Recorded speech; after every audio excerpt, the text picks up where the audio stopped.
విచిత్రం ఏంటంటే ఒక లిక్కర్ కంపెనీ 400 కోట్ల బంగారం ఇప్పుడు ఉంటుందండి. అది రా మెటీరియలా మధ్యానికి బంగారం 400 కోట్లు అంటే మాకున్న ఇప్పటి వరకు బయటకు వచ్చింది. ఇంకెంతుందో ఇంకా 5 సంవత్సరాల రికార్డులు కదా, టైం పడుతుంది. 400 కోట్ల రూపాయలు విలువైన బంగారం ఒక లిక్కర్ కంపెనీ కొనేది అంటే ఎవరికి వెళ్ళిందా బంగారం? Simple question. దాని ముందర వాళ్ళు ఎప్పుడు కొనలేదు, దాని తర్వాత ఎప్పుడు కొనలేదు. అంటే 5 సంవత్సరాల ముందర వాళ్ళు ఎప్పుడు బంగారం కొనలేదు, ఈ 5 సంవత్సరాల తర్వాత ఏనాడు బంగారం కొనలే.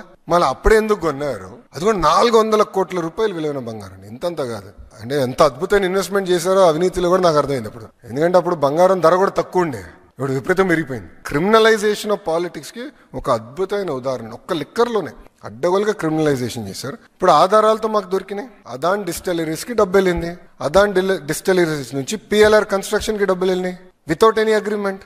అదే జగన్ గారిది అంటున్నాడు ఆయన. అదే అర్థం చేసుకోవాలి స్వామి మీరు.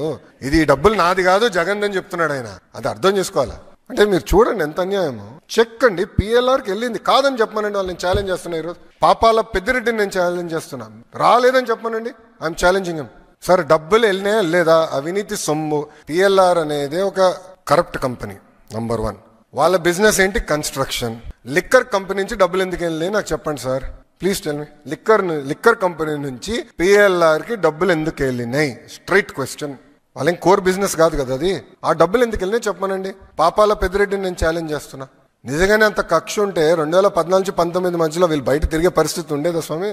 తప్పు చేశారు, యాక్షన్ తీసుకున్నాం. There is the matter.